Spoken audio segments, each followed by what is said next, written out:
So the human mind is fractal. What does that mean? Is that we are dissecting reality using our right hemisphere and our left hemisphere.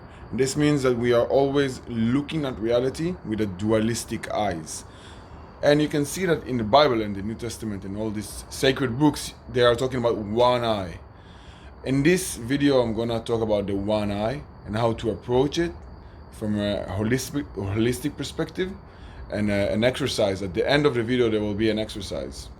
And the very first benefit when it comes to melatonin is that melatonin can be used for neuroprotective benefits. Melatonin is a very powerful antioxidant, and because it's an antioxidant, it protects proteins and lipids from being damaged in the body and can protect the body from some of the most dangerous free radicals, such as hydroxyl radicals. So before we approach this exercise, we need to find and anchor ourselves in darkness, because if we cannot find darkness in ourselves, if we cannot find and approach our conscious being with our subconscious, because subconscious is always coming from the darkness, coming from something that is unknown to our creation, to our egocentric creation, something that is sublime to our configuring of reality.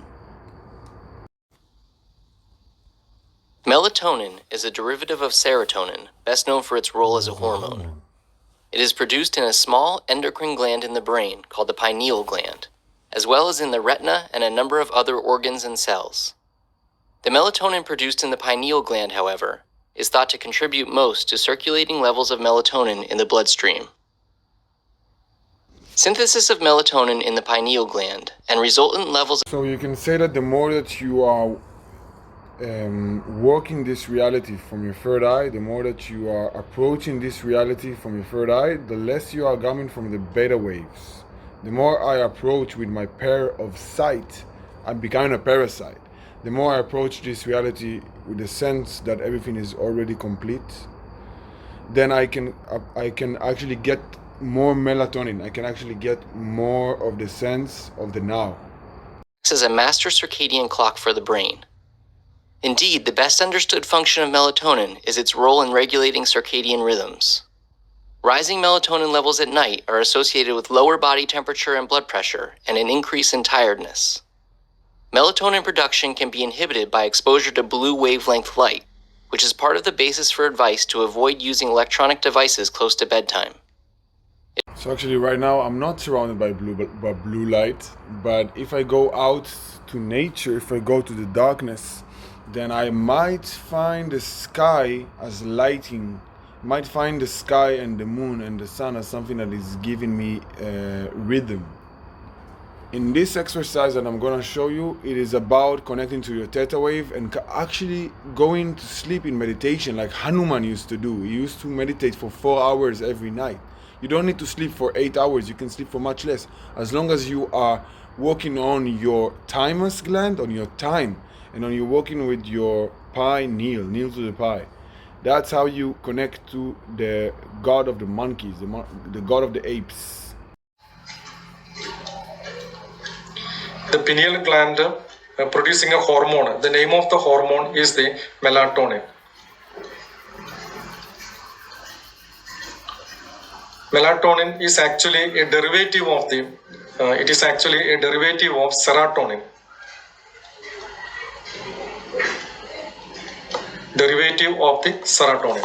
The main function of this pineal gland, before that, this diagram, let us see the diagram and here the exact location. So one of the best ways to really go against your enemies, your enemy, is just to work with grace. You know, grace is G, race.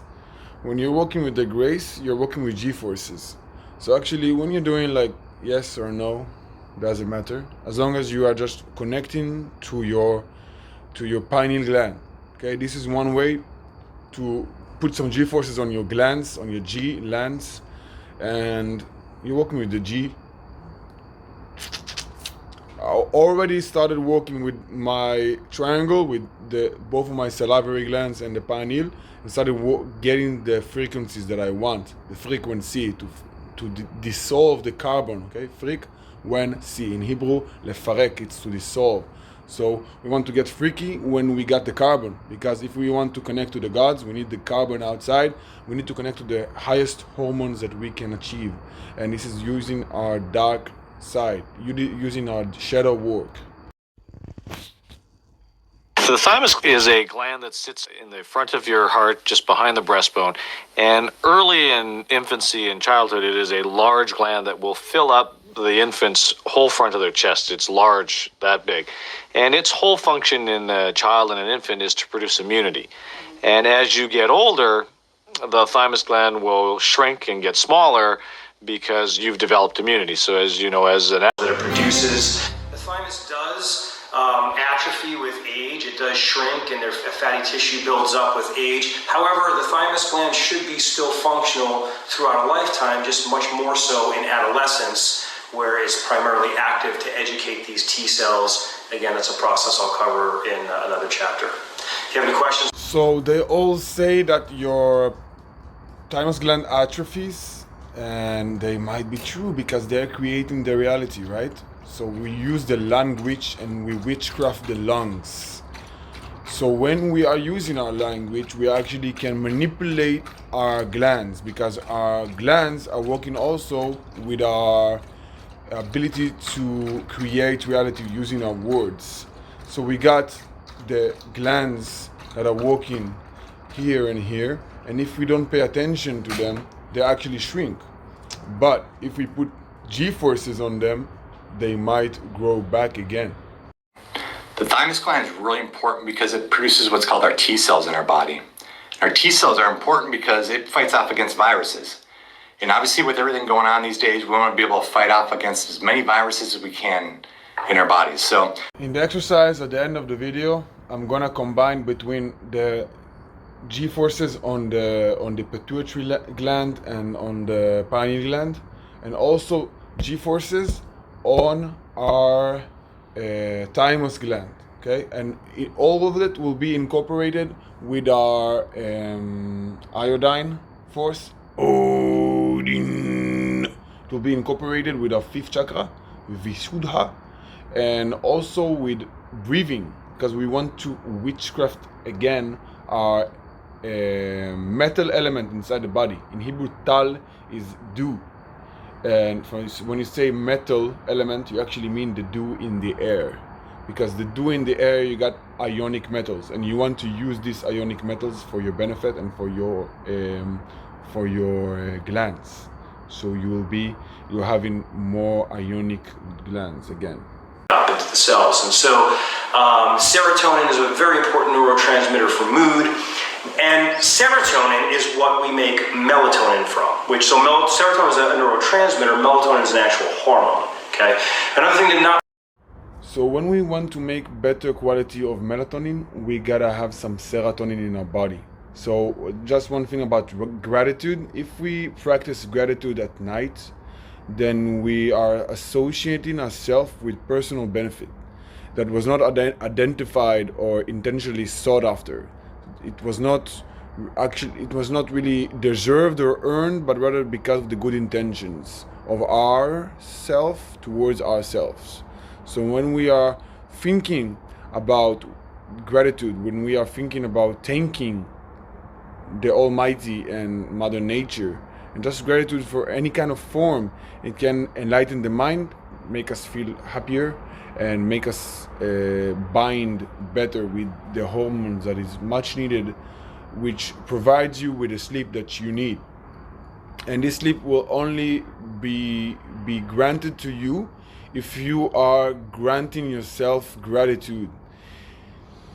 When you are depriving yourself from the better waves of enemies, the surikata mind that is looking always for the enemies, then you are actually granting yourself the possibility of sleep. Sleep. Okay? So if we want, again, to connect to the metal element, sleep. And the best way to sleep is to do this exercise. Repeated gratitude practice changes the way that your brain circuits work. And it also changes the way in which your heart and your brain interact. You're familiar with the fact that your brain controls your heart because you could be stressed about something that's perceived with your brain, and then your heart rate will speed up. You're probably also familiar with the fact that if your heart rate speeds up for some reason or no reason, you probably think, well, what's making my heart rate speed up? And that's because the brain and the heart are reciprocally innervated, as we say. They're talking to one another in both directions. It's a two-way highway. So now after we understand that not only this motion, but also the way that we speak, the way that we talk, if we don't have the grace of the G rays, if we don't have the G force inside our glands, then we cannot actually talk good things towards each other, towards our friends and our family. First of all, we need to do the exorcism, the exercise inside of ourselves. And for us to do this, we want not only in this two-way highway, we don't want only our head to be doing, we want also our heart to be delivering. We want it to be with us, to say gratitude, but we should not do it before we have transmitted already the no mind state. Okay, because we don't want to harm ourselves. We don't want to approach the heart from beta wave. We want to approach the heart from gamma, beta, theta, and so on. So in order for us to do that, we actually need to believe that this is pivotal. We need to understand that this exercise is good for us. It's not bad for us. And the only way for us to succeed in it is to believe that it is good for us. How could this one piece of neural real estate that we all have right behind our forehead, how could that be involved in so many different things? And the reason it can be involved in so many different things, and the reason it's especially important for gratitude, is that medial prefrontal cortex sets context. Okay? It sets context and it literally defines the meaning of your experience. Now, this is not at all an abstract phenomenon. I'm going to give a very physiological example of this, and then we're going to translate it to gratitude. But I really want everyone to understand, how is it that medial prefrontal cortex sets the context of everything in your life? Well, it does it the following way. You have a number of circuits deeper in your brain that simply create some sensations, or they allow you, I should say, to perceive certain sensations. Let's use the example of cold exposure, something that we sometimes talk about in this podcast for other reasons. If you were to deliberately place yourself into an ice bath, it would be uncomfortable, even if you're adapted to cold and so forth. The discomfort is non-negotiable. However, if you are doing it because you want to, or because you have knowledge that there are particular health benefits, the medial prefrontal cortex can then control areas of your deeper brain, like the hypothalamus, to positively impact the neurochemicals that are released into your system. You'll still get a lot of adrenaline by getting into the ice bath, but the fact that you are doing this deliberately, and your knowledge that you are making the choice, that it's you that's deciding to put yourself through this discomfort, has been shown to create a very different and positive effect on things like dopamine, on things like anti-inflammatory markers in your immune system, etc., compared to if someone pushes you into an ice bath, or if you are doing it because someone insists that you do it and you really, really don't want to. So there's a very subtle distinction here. It's just the distinction of motivation and desire, or lack of motivation and being forced into something.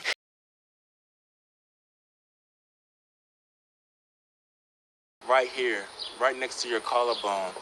It's surprising to know that these three areas here, in the center of your chest and here, these are basically the manifestations of life energy in the body. The more life energy you have, the better and more efficient the quality of energy in your body. The more life energy is here in your chest, the greater everything will go well. The greater everything will be according to plan, and everything will be, perfect and good. So this is what you can do to encourage your body to create the right flow. All you have to do is stimulate your thymus gland. You can hit it any way you want. And what you're trying to do is you're trying to encourage a vibration here. One of the best things you can do when you're stimulating yourself, you can incorporate sounds. You can say ha ha ha, boo boo, rah, ha ha ha ha ha ha. Ha, H-A, ha, that is the sound of the heart chakra.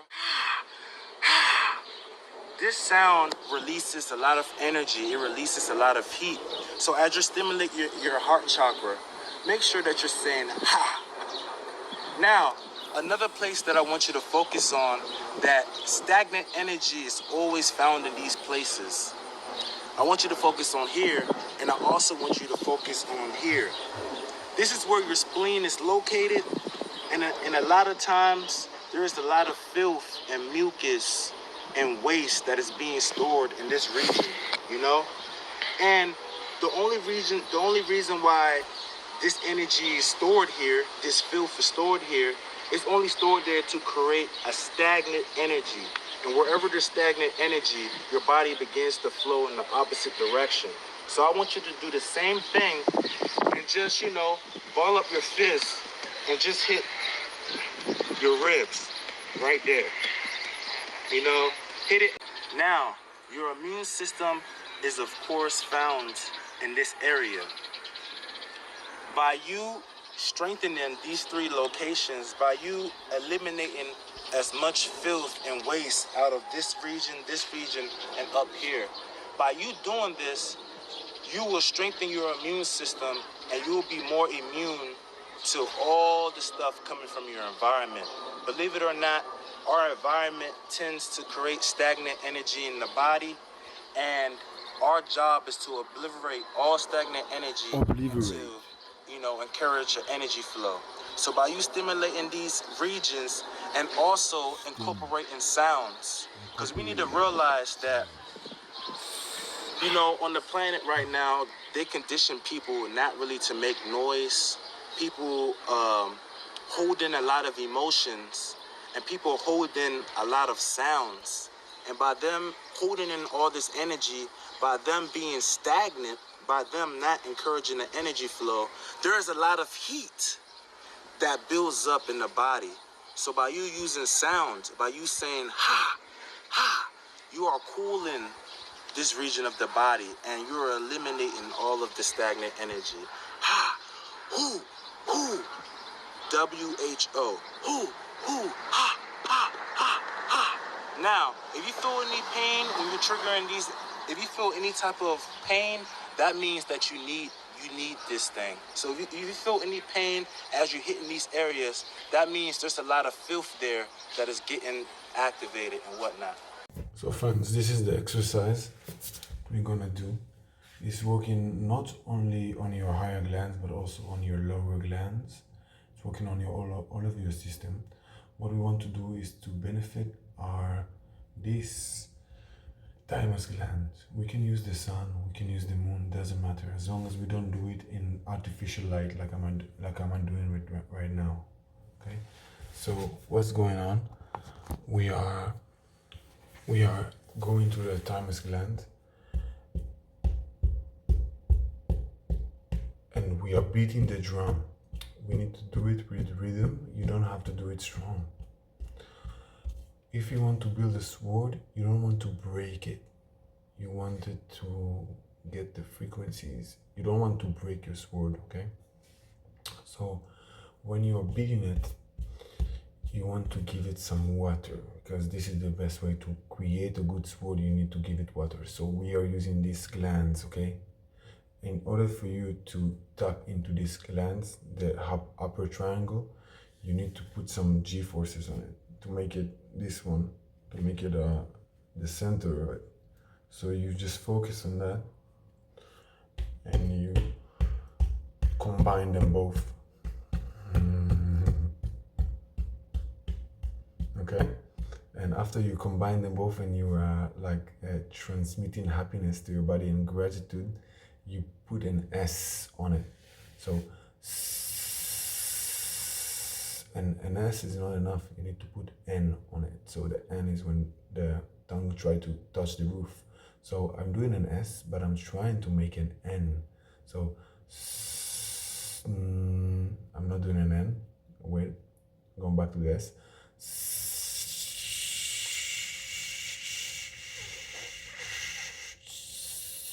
So when I'm doing S, my tongue is touching the teeth. But when I'm doing S and N, my tongue is coming back and then I'm touching the palate, trying to touch the palate. I'm creating hydraulic pressure, and I'm making more of my salivation gland. I'm getting the secretion to be a secret in my gland. Okay, so it's like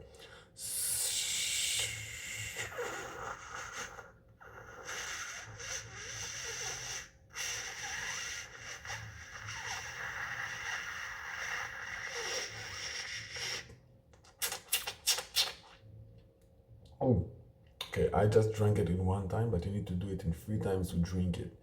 According to Taoism, if you drink it in 3 times, you get immortal life. You you tap into immortality. Okay, so let's now get all the exercise together.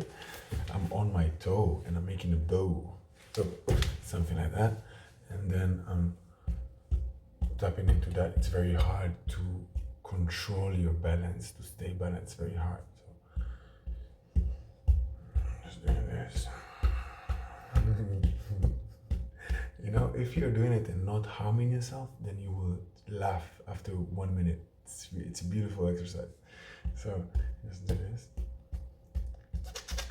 Already created salvation. Already created some from Hanuman state. I already created some secret ion to get to my my secretion, to get it down. Oh, it's so yummy. This is the nectar of the gods. So let's do it like that.